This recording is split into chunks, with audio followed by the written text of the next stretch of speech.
My bank app pinged, card declined, for a $6 airport coffee, and I just stood there with the cup in my hand, pretending I did not care. Then a second alert hit. New device added to shared wallet, and I stayed quiet so my face would not give me away. I am Magnolia, 29F, and I work as a dental hygienist in Tampa. My boyfriend, Rhodes, was 31 and worked in strategy, which is what he called everything when he did not want to explain it. We had been together almost 2 years, living together for one, and this weekend was supposed to be a reset. His hometown, his people, his company's social weekend that was apparently not a work trip, but somehow still required a dress code, a smile, and the right kind of laugh. The first night I tried. I really did. I wore the black dress he picked, the one he said made me look polished. I let him introduce me like I was a resume line. This is my girlfriend, Magnolia. She's in healthcare. I smiled while the women looked me up and down and the men asked Rhodes what he was building lately. But he was different the second we landed. Colder, faster. Like every second around his old friends was a test I did not know I was taking. Don't tell that story here. Just nod. Stop talking with your hands. You're being too much. He said those things softly, through his teeth, with a grin that made everyone else think he was being affectionate. And each time I felt something in me shrink. Not because I was weak, because I kept telling myself it was temporary. Just get through the weekend. Just get back home. The worst part was how quickly he turned embarrassment into a weapon. At dinner on night 2, Rhodes told a story about when we first started dating. He made it sound like he had rescued me from a sad little life. He laughed about my apartment back then, called it cute in a survival way. People chuckled, polite and cruel at the same time. My throat tightened, but I still smiled. I always smiled because that was the role. I waited until dessert plates arrived, until the moment felt small enough not to explode. And then I said it, quiet. You don't have to talk to me like that. Rhodes did not blink. He did not soften. He did not even look surprised. He just leaned back and swirled his drink like he was bored. This is my world, he said. If you can't handle it, leave. The table went still. Not shocked still. Interested still. Like everyone wanted to see whether I would beg or laugh it off. I looked at him and waited for the save. The little smile.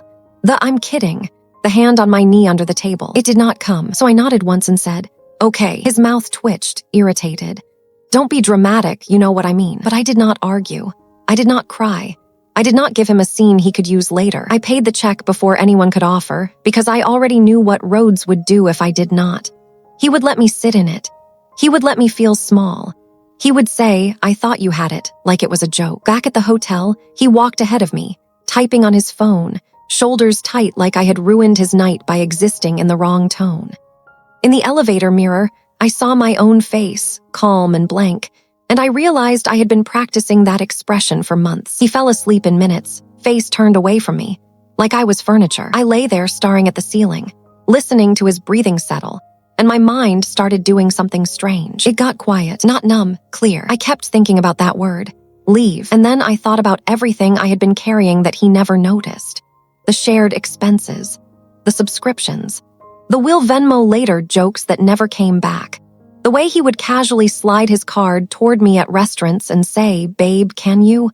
Because yours is already connected. Right when I thought it was just my hurt talking, my phone buzzed. A bank alert, travel card, new charge pending. It was not a huge charge, a few hundred, but the location was the hotel bar. The timestamp was now, which meant Rhodes was asleep in bed next to me. And yet, our shared card was being used downstairs. For a second, my heart did this stupid, hopeful thing. Maybe it's a hold. Maybe it's a mistake. But then another alert hit. Same card, same place. And that's when I realized something that made my stomach go cold. Rhodes had my phone passcode. I had given it to him months ago, casually, during a trust conversation. He said he did not like secrets in relationships. He said, I just want to feel like we're a team. I believed him because I wanted to. I rolled slowly onto my side and looked at him sleeping. The relaxed face of someone who never imagined consequences. His phone was on the nightstand, screen dark. I did not touch him.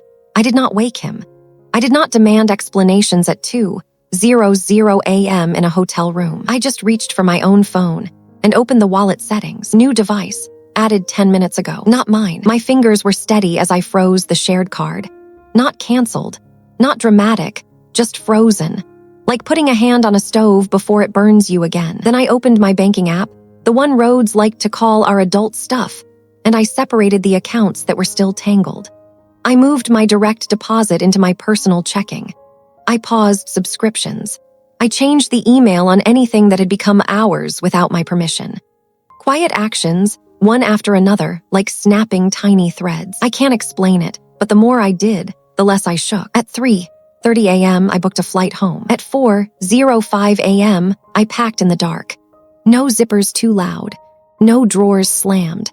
I moved like I was trying not to wake the past version of myself. At 4:40 a.m., I stood by the door and looked back at Rhodes, still asleep, still sure he was in control. And despite everything, I felt a sting in my chest. Not love, grief, because I finally understood how long I had been disappearing for him. Hold on, tiny real-life pause, because this is the part where my hands were shaking but my face stayed calm. Like, subscribe and tell me your city, state, or country. All right, now let me take you back. The first time Rhodes made me feel too much, it was over a grocery list. I had typed it into my phone, laughing about how we always forgot paper towels. He grabbed my phone, scrolled, and said, "God, you write like a teenager. Just put the items." No commentary. I laughed like it was cute. He smiled like he had improved me. Then it became little edits. The way I dressed, the way I talked to servers, the way I told stories, the way I answered questions. He never yelled. That was what made it confusing.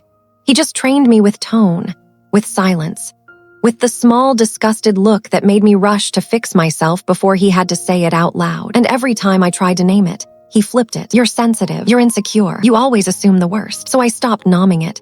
I just adapted. Back in the present, at the airport, I kept my phone on airplane mode until I was through security. I did not want my hands trembling while someone scanned my boarding pass. I did not want the world to see my private life bleeding out. That's when it happened. I went to grab a coffee, something small to keep me upright, and my card declined. For $6. The barista glanced up, neutral, but I felt heat climb my neck anyway. The humiliation hit me fast, sharp, irrational. Like my body still thought Rhodes was watching. I paid with cash, forced a smile, and walked away. Then I opened my phone and saw the alert. New device added to shared wallet. My breath stopped in my throat, so the charges at the hotel bar were not random. Rhodes had added the card to another phone. Maybe his, maybe someone else. Maybe he had been doing it for longer than tonight. I didn't argue, I watched. I scrolled through transactions, and the pattern appeared like a bruise coming into color. Small charges, Uber rides I never took, drinks when he was in meetings. A boutique purchase labeled gift that I never received. He had been living inside my money, like it was a cushion he deserved. And yet, he still looked me in the eyes at dinner and told me to leave like I was the one who didn't belong. I boarded my flight at 5:10 a.m. and sat in my seat with my backpack tucked under my legs. When the plane lifted, I did not feel dramatic. I felt empty. Then, slowly, I felt lighter. The moment we landed in Tampa, my phone exploded. Rhodes called, again and again. Messages stacked up, first irritated, then confused. "Where are you? Are you kidding me? What are you doing? This isn't funny." I waited until I was in the rideshare pickup zone before I listened to the first voicemail. "Magnolia," his voice said, tight and controlled, like he was speaking to an assistant who messed up. "The front desk says the card is frozen. Fix it. I have people waiting downstairs." Not one word about me. Not one question about why I left. Just logistics. Just embarrassment. And that's when the first micro twist hit. The one that almost made me laugh. A text came through from an unknown number. "This is Sloan. I'm with Rhodes. Call me." Sloan, one of the women at dinner. The one who smiled too politely when Rhodes told the survival apartment story. So the card was not being used by a mysterious stranger. It was being used by someone he wanted to impress. My mouth went dry, but my mind stayed calm. I didn't accuse. I didn't type paragraphs. I did the quiet thing that people like Rhodes never expect. I asked one small question. I texted back, "Who are you exactly?" 3 dots appeared instantly. "Rhodes's friend. He's upset. This is a misunderstanding." Friend. That word felt like a cover slapped on something messier. I did not reply. I opened my email and searched for authorized user, and there it was. A confirmation email from months ago that I had never noticed because it looked like spam. My credit card company had sent it with a subject line that sounded harmless. New user added. Rhodes had added himself as an authorized user on my card, using my email, and then buried it under a flood of other receipts and confirmations He knew I wouldn't read. Turns out, the proof already existed. I just hadn't been looking for it. I sat in the back of the Uber home, watching the city slide by, and my hands finally started to shake.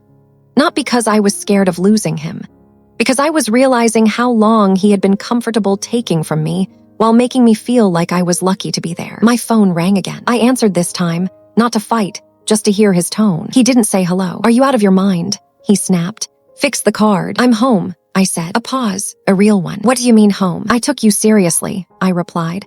"You told me to leave." His voice went colder, quieter, more dangerous. "You don't get to decide that in the middle of my weekend." "I didn't," I said. "You did." He exhaled like I was an inconvenience he could still manage. "Magnolia, stop. This is embarrassing." There it was again. Not hurt, not sorry, embarrassing. Behind his voice, I heard it. A soft laugh. A woman's laugh trying to stay quiet. "Sloan." My stomach dropped, but I kept my voice calm. "I'm not fixing anything," I said. "You'll need to handle your own expenses." He went silent, and in that silence I heard the sound of control slipping. The little crack in his certainty. "You can't do that," he said finally. "We have plans." "No," I corrected softly. "You had plans." He started to talk over me, sharper now, like volume could put me back in place. "You're being petty. You're punishing me because you can't handle my life." I almost smiled. Not because it was funny, because it was predictable. He didn't know the second micro twist yet. While he was sleeping, I had taken screenshots, wallet device additions, transaction timestamps, the authorized user email, and I had forwarded them to myself in a clean folder titled "For Later." Quiet, organized, undeniable. I wasn't going to blast him online. I wasn't going to scream at him in a hotel lobby. I was simply going to stop carrying him. He lowered his voice, suddenly careful, like he realized yelling wasn't working. "Just unfreeze it for now," he said. "We'll talk when I'm back." I pictured him at the front desk. That tight smile, the staff waiting. Sloan beside him, pretending not to enjoy the chaos, and I felt something settle in my chest. "Rhodes," I said, calm as glass. "You told me to leave." "I did. That's the end." He didn't answer right away. Then, softly, like a threat wrapped in velvet, he said, "You're going to regret this." That was the moment I knew. I was finally seeing him clearly, because the first thing he reached for was punishment. Not care, not accountability. Punishment. I hung up, and as my apartment door clicked open, and the familiar smell of my own life hit me, I realized I had one more thread to cut. The lease. My name was on it. His was not. He always said it was simpler that way. At the time, I thought he meant paperwork. Now I understood he meant escape. I stepped inside, set my bag down, and opened the leasing portal on my phone, staring at the screen as a new notification popped up in my email. Subject line: request to add occupant approved. My breath stopped because I had never requested that, and Rhodes was still in his hometown, standing at a hotel front desk, pretending he was in control, while someone back home had been moving pieces in my life without me. I opened the email, with my thumb hovering like it might bite me. Request to add occupant approved. For a second, I just stared, listening to the quiet hum of my fridge, the normal sounds of my apartment, and feeling my pulse slam against my ribs. My first instinct was to call Rhodes and explode, but I could already hear his voice in my head, smooth and annoyed. "You're overreacting. It's probably a system thing. Why are you always so intense?" So I did the opposite. I stayed quiet. I stayed careful. I tapped into the leasing portal. My password worked, which meant he had not locked me out yet. On the screen, there it was in clean corporate font. New occupant. Pending welcome packet. Key pickup scheduled. Move-in date requested. Tomorrow. Tomorrow. My mouth went dry. Rhodes was supposed to be gone another 2 days. And yet someone had just tried to make tomorrow the day he became official in my home. I clicked the details. A name appeared, not his. A full legal name I had never seen. It looked like one of those names that belongs on a firm door downtown. Sloan, not just a friend, not just a girl at dinner. Her full name sat inside my leasing portal like she lived here already. My hands finally started shaking, but I forced myself to breathe slow and steady. I opened the activity log because portals always have logs, even when people think they don't matter. And there it was. Action: add occupant request submitted. Timestamp: 2:14 a.m. Device: iPhone. Location: unknown. 2:14 a.m. That was the exact window when Rhodes was asleep next to me, and the bar charges started hitting the shared card. So the worst part was not the cheating, not even the money. The worst part was the coordination. I sat on my couch and felt something harden behind my eyes. I had spent months thinking I was failing to keep up with his world, when really, His world was being built on my back. I didn't argue, I watched. I opened my email again and searched Sloane's name. Nothing. Then I searched the leasing company's name. Dozens of emails, renewal reminders, amenity updates, rent receipts. A paperless notice from 6 months ago that I remembered Rhodes had offered to handle because he liked being the organized one. I opened it. Change of primary contact. Email completed. My breath caught. He had switched the primary contact to an address I did not recognize. It had my name in it, but with extra numbers, like a fake mirror of my identity. It wasn't an accident. It wasn't a misunderstanding. It was a system. For a moment, I actually laughed. Not because it was funny, because it was so bold it felt unreal. Rhodes had been calling me dramatic while quietly rewriting my entire life in portals and accounts. I stood up and walked to my bedroom because I needed motion, something physical to keep me from spiraling. I opened the closet and looked at his side. The neatly hung shirts, the shoes lined up like a display. The cologne he insisted I keep on my dresser because it made the place smell better. I realized something then, sharp and simple. If I waited for him to come home, he would come home prepared. If I moved first, he would have to react. So I did what I always did at work when something looked wrong. I got precise. I took screenshots of everything. The portal log, the occupant name, the timestamp, the email showing the contact change. I created a folder and saved it all. Then I emailed it to myself and to a second backup email I had used for nothing but coupon codes. Quiet insurance. Then I called the leasing office. It went to voicemail because it was early, but I didn't hang up. I left a message with my voice calm and professional, like this was a billing mistake. Like my heart wasn't trying to climb out of my throat. Hi, this is Magnolia. I need an urgent call back about an unauthorized occupant addition on my lease. Please mark this as time sensitive. Then I called again and hit the emergency maintenance line. It wasn't for this, but it got me to a human. A tired man answered. Maintenance. I'm sorry, I said gently. I know this isn't your department. I just need to reach someone who can access leasing. It's an emergency. There was a pause, then a sigh. What kind of emergency? Someone is trying to add themselves to my lease without my consent. That woke him up. He transferred me to building security. A guard picked up, voice steady, like he had heard everything in a building except this exact version. I explained. No drama, no sobbing, just facts. Unauthorized lease change. Key pickup scheduled tomorrow. I need the unit flagged. No one gets keys, no one gets access. He asked for my unit number, then my full name. Then he said something that made my stomach clench. You're not the first person this has happened to. What do you mean? I asked, keeping my tone neutral even as my skin went cold. He cleared his throat. Sometimes people try to move someone in fast. Sometimes it's relationship stuff. We can put a note, but leasing has to lock it. Put the note, I said, today. He promised he would. And then he said, almost as an afterthought, if they show up, do you want us to call you or police? I stared at the wall. If they show up, the idea of Sloane, in some crisp blazer, walking into my building like she belonged there, made my stomach twist. Call me, I said, and call police if they push. When I hung up, I sat very still. My apartment felt the same, but my body didn't. My mind kept replaying the dinner. The way Sloane had watched me. The way Rhodes had smirked when he said, leave.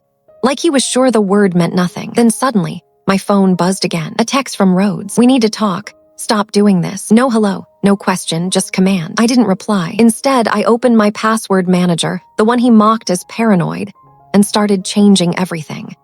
Email passwords, banking logins, streaming accounts, the leasing portal, anything that had been shared because he convinced me it was romantic. When I tried to change the leasing portal password, it wouldn't let me.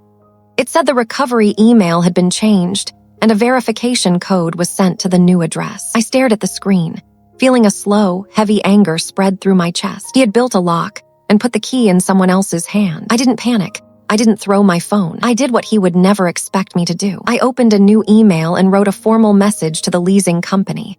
No emotion, no accusations, just documentation attached and a clear request. I am the sole leaseholder. I did not authorize any occupant additions. I did not authorize any change to primary contact information. Please freeze all lease modifications immediately and require in-person ID verification for any further requests. Then I attached the screenshots. Then I waited. While I waited, I did something else. Something Rhodes would call petty, even though it was just reality. I walked into the living room and looked at the framed photos on the shelf. Us smiling at some rooftop bar. Us on a beach. Us in front of his friend's fancy wedding backdrop, where he had whispered in my ear, "Don't talk too much tonight, okay?" I picked up the photos and put them in a box, not to punish him, to clear space. My phone buzzed again. A number I didn't recognize. I answered, a woman's voice, careful and practiced. "Hi, Magnolia, this is Sloane." I felt my body go very still. She continued, "Rhodes is stressed. You're making this bigger than it needs to be." I kept my voice calm. "How did you get my number?" A pause, just long enough. "He gave it to me," she said, like that was normal. Like she hadn't been using my shared card hours earlier. "And why are you calling me?" I asked. She exhaled softly. "Because you're hurting him, and honestly, you're embarrassing him. There are people involved." There it was again. Embarrassing. People involved, like my feelings were a technical glitch. I said, "Did you request to be added to my lease?" Her silence was immediate, thick, almost offended. Then she laughed, small and sharp. Wow, so she wasn't denying it. I didn't raise my voice. I didn't accuse. I asked one small question, the kind that forces a liar to pick a story. "What email did you use for the leasing portal?" Another pause. She didn't answer because she didn't know which version I had in front of me. Finally, she said, "Magnolia, listen. You're emotional, you're spiraling. Rhodes is trying to calm this down." I let a beat pass. "Sloane," I said evenly, "if you ever show up at my building, security will call the police." Her voice went cold. "You wouldn't." "I already did," I replied. That landed. She tried to recover, smoothing her tone. "Okay, fine, let's not be extreme. We can talk like adults." I almost smiled. Adults. From the woman trying to move into my apartment through a portal at 2:14 a.m. "Tell Rhodes," I said. "The only thing we're talking about is when he's picking up his things." She snapped, finally letting irritation show. "He lives there." "No," I corrected quietly. "He stayed there." I hung up. My phone rang instantly after that. Rhodes, again and again. I let it ring until it stopped. Then my email pinged. A response from the leasing office. "We have received your message. Please come in today with ID to verify your account and place a security hold." Good. My hands still shook a little as I grabbed my keys, but my mind felt razor clear. I didn't need to win an argument. I needed to protect my life from being edited by people who thought I was too polite to notice. As I walked out, my phone buzzed again. A notification from my bank. Attempted charge declined. Merchant, airline, amount, $1,248. Rhodes was trying to buy a flight. With my card, I stared at the screen in the hallway outside my apartment, and a calm certainty settled into me like a final click. He wasn't trying to come home to apologize. He was trying to come home before I could lock the door from the inside. I drove straight to the leasing office with my phone still buzzing in the cup holder, the attempted airline charge sitting on my screen like a confession. The sky was bright and normal, which almost made me feel worse. Like my life was falling apart in broad daylight while everyone else bought muffins and went to meetings. When I walked in, the leasing agent looked up and smiled like this was just another Tuesday. "Hi, how can I help you?" "I need to put a security hold on my lease," I said, and slid my ID across the counter. "And I need to reverse an unauthorized occupant request." Her smile softened into that careful professional face. "Okay, let me pull up your account." She clicked for a few seconds, then her eyebrows lifted. Just a little, the smallest crack in her composure. "Oh," she said quietly. My stomach tightened. "What?" She turned the monitor slightly so I could see. There were multiple requests, not just one. Add occupant. Change email. Request additional keys. Update access list. All of it submitted in a neat cluster, like someone had sat down with intent and a plan. The agent cleared her throat.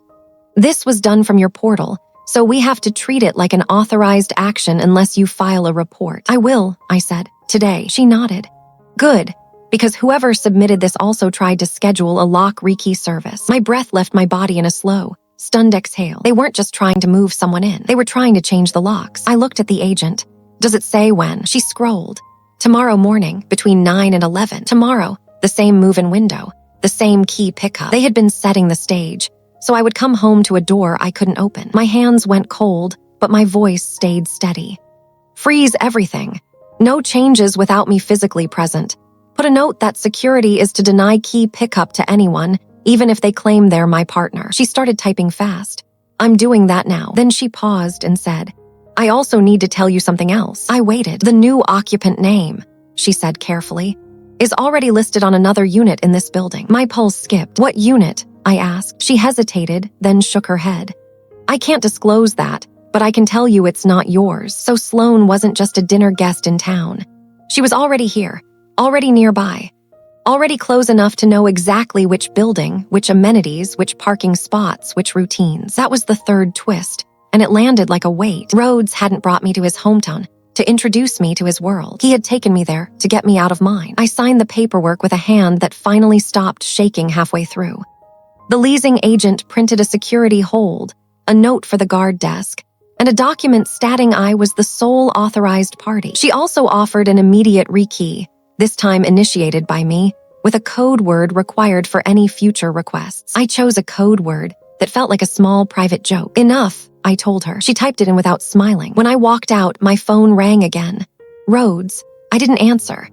I went straight to the police station because I needed a report number, not a conversation. The officer at the desk listened, eyes steady, asking questions, with the calm rhythm of someone who has seen too many versions of the same betrayal. So you're saying your boyfriend attempted to add someone else to your lease without permission and requested lock changes? Yes. And you have documentation? Yes. Do you feel unsafe? I thought about the way Sloane's voice sounded on the phone. Cool. Certain. Like rules didn't apply to her. I feel like they thought I would be, I said. But I'm moving faster than they expected. The officer nodded. We'll file it, and you should consider a protective order if they show up. I left with a case number and an odd kind of relief. Not because it fixed anything, because it made it real in a way Rhodes couldn't rewrite with a laugh. On the drive home, my bank app pinged again. Attempted charge declined. Merchant, hotel. Amount, $642. He was still trying. I pulled into my parking spot and sat there for a full minute, staring at my building like it was a stranger. Then I walked inside and went straight to the security desk. The guard on duty recognized my name from the note. He looked at me with a kind of quiet respect, like he could tell I was holding myself together by choice, not because it was easy. I saw the flag, he said. We won't release keys. Thank you, I replied. He hesitated. If they come, do you want us to call you? Yes, I said, and don't let them upstairs. He nodded once. Understood. Up in my apartment, I moved with purpose.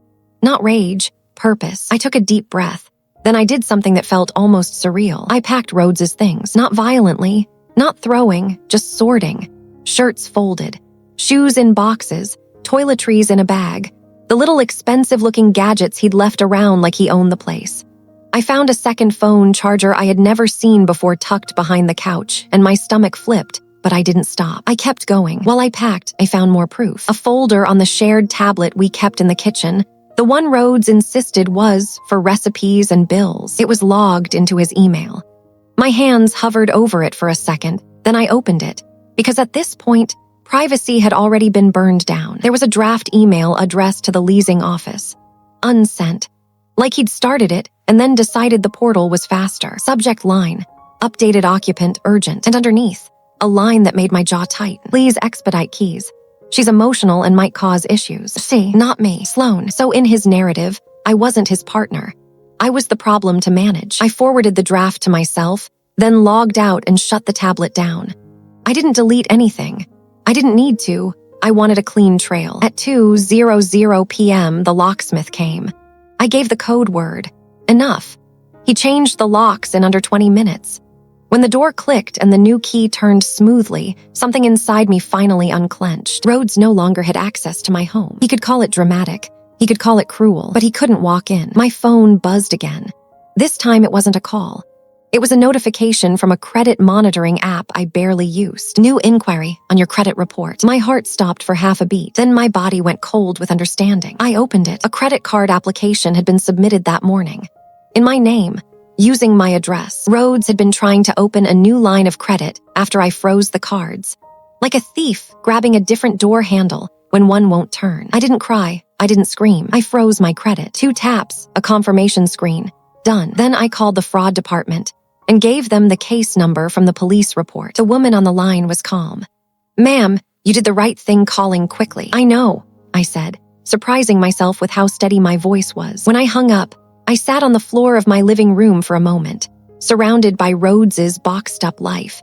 And I felt something I hadn't felt in months. Not sadness, clarity, because the truth wasn't just that Rhodes had disrespected me in front of his friends. The truth was that he had been using me, financially and emotionally, while training me to think it was love. He hadn't just said, "Leave," to humiliate me. He said it because he thought I'd never take him literally. He thought the door was decorative. At 4:30 p.m., security called. "They're here," the guard said. My stomach tightened. Rhodes. Yes, and a woman. Sloan. I stood up slowly, heart steady, and walked to my door. I didn't open it. I didn't need to. I walked to the peephole and looked. Rhodes stood in the hallway with his jaw tight and his shoulders squared like he was coming to claim property. Sloan stood beside him, dressed like she was going to a lunch meeting, chin lifted, eyes scanning my door like she expected it to open for her. Rhodes knocked, hard, then again. I didn't move. My phone buzzed. A text from Rhodes. "Open the door. This is insane." I didn't answer. The guard's voice came through my phone again, quieter now. "Do you want us to remove them?" "Yes," I said. "Tell them they're not authorized." A minute later, I heard it. The guard speaking in the hall. Polite but firm. "Sir, you're not on the lease. You're not authorized for access. You need to leave." Rhodes's voice rose, muffled through the door. "I live here." The guard stayed calm.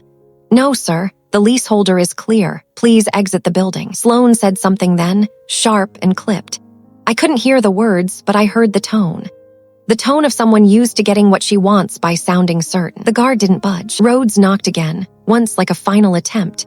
Then the hallway fell quiet. When I looked again, they were gone. I exhaled, and the sound that came out of me was almost a laugh. Not because I'd won, because the spell was broken. 5 minutes later, Rhodes called. I answered because I wanted one clean ending, not a slow bleed. "What did you do?" he hissed. "I secured my lease," I said. "You called security on me. You brought someone to my door," I replied. "Someone you tried to add to my home at 2:14. There was a pause. Then his voice shifted, smoother, like he was putting the mask back on. "You're spiraling," he said. "You're making things ugly." "Ugly is applying for credit in my name," I said calmly. "Ugly is scheduling a lock change while I'm out of town." His breath caught just slightly. He didn't deny it. Instead, he went for the only thing he had left. "Shame. Do you know what this is going to look like?" he said. "People are going to hear about this." "Good," I replied. Silence. I could hear Sloan in the background, whispering something, like a coach. Rhodes spoke again, colder now. "So what? You're throwing me out." "I'm separating from you," I said. "Your things are boxed. You can pick them up tomorrow between 10 and noon. The guard will escort you. You will not come upstairs." His voice sharpened. "You can't treat me like a criminal. You treated me like an account," I replied. "And accounts get closed." He went quiet, then tried one last pivot, softer, almost pleading. "Magnolia," he said. "You're really going to burn everything because of one dinner." I stared at my living room, at the boxes, at the empty wall where our photos had been. "It wasn't one dinner," I said. "It was one moment where you finally said the quiet part out loud." Another pause. Then he said, almost bitterly, "So that's it?" "Yes," I replied. He hung up. The next day, Rhodes came with a moving dolly and the same tight jaw. The guard stood beside him. Rhodes didn't look at me, because he couldn't handle the fact that I wasn't begging. Sloan wasn't with him this time. That was my favorite part. He signed for the boxes like he was picking up a shipment, then rolled them away without a word. When he reached the elevator, he finally looked back, eyes hard. "You'll regret this," he said. I didn't raise my voice. I didn't flinch. I just said, "I regret staying." The elevator doors closed. That night, I sat on my couch with my phone face down and my apartment quiet in the best way. No buzzing. No walking on eggshells. No rehearsing my sentences before speaking. Just peace. 2 weeks later, the fraud department confirmed the credit application had been stopped. The leasing office confirmed the portal contact was restored to my email, and a small envelope arrived from the building's front desk. Inside was the old key Rhodes used to carry. He must have found it in his pocket and realized it didn't fit anything anymore. I held it in my palm for a long moment, then walked to the trash can and dropped it in without ceremony, because he was right about one thing. This was my world, and he no longer had access to it.